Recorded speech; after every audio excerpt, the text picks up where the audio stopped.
Mungkin bisa kita mulai ya diskusi siang hari ini dengan evaluasi untuk daya tahan ekonomi di sepanjang tahun 2025. Banyak yang mengatakan tahun 2025 ini cukup menantang begitu ya, karena dinamikanya juga cukup bervariasi dari awal tahun hingga akhir tahun begitu. Nah, seperti apa mungkin evaluasi keseluruhan ya dari FWD Insurance sendiri berkaitan dengan kondisi ekonomi dan kinerja tentunya dari industri perasuransian? Nah, seperti yang kita ketahui di tahun 2025 sendiri, perekonomian di Indonesia banyak terpengaruh juga oleh kondisi dari global economy market ya, seperti geopolitik yang seperti trade war 2.0 yang diluncurkan oleh Amerika terhadap Cina.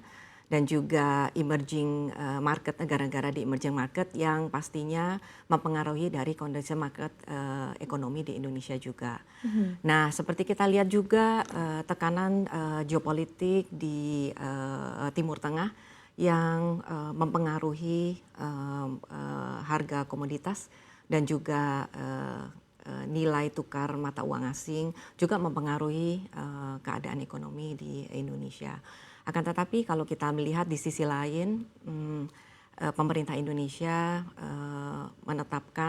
mempertahankan suku bunga di sekitar 4,75% dan juga inflasi sekitar 2,5%, itu cukup membantu pertumbuhan ekonomi di Indonesia sendiri.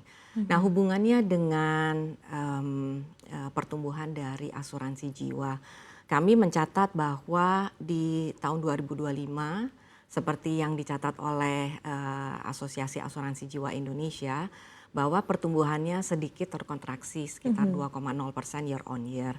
Akan tapi kami melihat bahwa pertumbuhan asuransi jiwa itu masih cukup positif ke depannya. Oleh karena itu kami sangat melihat bahwa pertumbuhan positif ini juga didukung oleh pengertian masyarakat akan pentingnya asuransi jiwa. Oke, nah tadi untuk asuransi jiwa begitu ya, untuk opsi asuransi lainnya sebetulnya seperti apa sih demand yang terjadi di tahun 2025, dan ketika kita melihat begitu ya, mungkin tadi kan Anda menyebutkan cukup banyak ya tantangan yang kita hadapi di tahun lalu begitu ya, mulai dari trade war, kondisi geopolitik dan lain sebagainya begitu. Nah, seperti apa hal ini berpengaruh juga sebetulnya kepada tentunya ekonomi makro ya di dalam negeri, dan tentunya kepada daya beli ataupun juga kemampuan baik dari korporasi dan juga retail begitu ya untuk demand terhadap asuransi. Nah, berdasarkan catatan kami sebetulnya pertumbuhan dari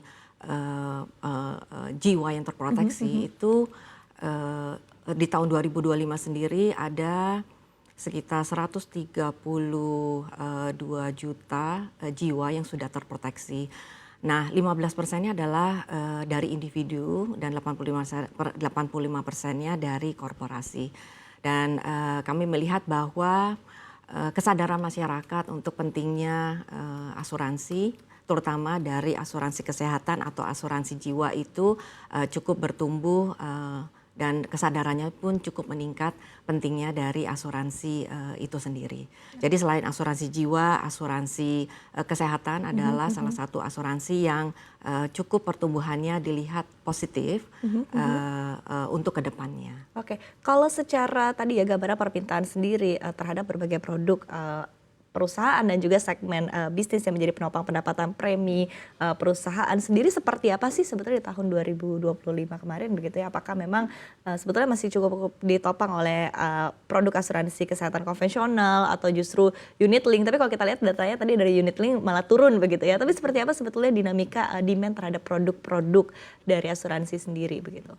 Nah, kami melihat 3 tahun terakhir memang pembelian dari produk asuransi tradisional itu cukup meningkat. Perbandingannya sekitar 63% itu dari produk tradisional, sedangkan sisanya 32% itu dari PID atau produk unit link.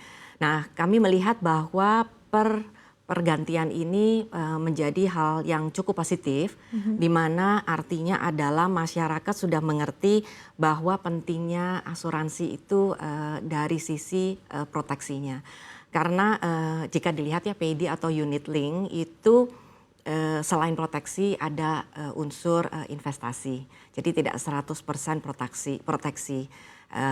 Oleh karena itu dengan meningkatnya pembelian dari produk asuransi tradisional itu menjadikan suatu indikasi yang sangat positif bagi masyarakat Indonesia mengenai pentingnya produk asuransi itu sendiri. Oke, Seperti itu. untuk tren mungkin channel-channel distribusi ya untuk produk-produk asuransi di sepanjang tahun 2025 seperti apa sih? Apakah ada perubahan mungkin dari sisi tren begitu ya untuk masyarakat sendiri meng-approach produk-produk asuransi? Ya, di FED Insurance sendiri kami memiliki 3 channel, kanal pemasaran dari agency, dari bank assurance dan juga digital. Nah, dari ketiga jalur pemasaran ini kami melihat trennya cukup positif dari tahun ke tahun. Oleh karena itu kami melihat juga tergantung dari kenyamanan dari masyarakat untuk membeli produk asuransi itu dari jalur pemasaran yang mana. Jadi kami melihat trennya positif dari FBD Insurance sendiri. Oke, I see begitu. Nah, di era digital juga begitu ya, seperti apa akhirnya FWD bisa menyesuaikan mungkin demand ataupun juga permintaan masyarakat, preferensi masyarakat akan produk-produk asuransi. Mungkin juga kan opsinya lebih banyak ya, utamanya juga untuk asuransi umum begitu dengan era digital saat ini begitu. Seperti apa mungkin FWD melihat ini sebagai peluang tentunya, dan di sisi lain juga akhirnya bisa di approach begitu, bisa dikembangkan begitu oleh perusahaan. Jika kita berbicara mengenai digital, pastinya sekarang ini masyarakat cukup aktif untuk menggunakan jalur digital. Nah, kami di FWD sendiri, jalur digital kami itu mempermudahkan masyarakat untuk melakukan pembelian produk asuransi. Nasabah atau masyarakat dapat membelinya melalui website kami di FWD atau juga melalui WhatsApp. WhatsApp itu kami buka 24 jam dan dengan AI chatbot dapat membantu masyarakat juga dan nasabah untuk memilih produk yang cukup menarik, yang cukup terjangkau dengan premi yang amat sangat affordable bagi nasabah. Dan juga produk-produk yang kami tawarkan melalui produk digital adalah produk-produk seperti asuransi jiwa, yang berhubungan dengan kecelakaan. Dan biasanya di produk digital pengecualiannya untuk insurance itu lebih sedikit dan juga pembeliannya juga akan lebih mudah.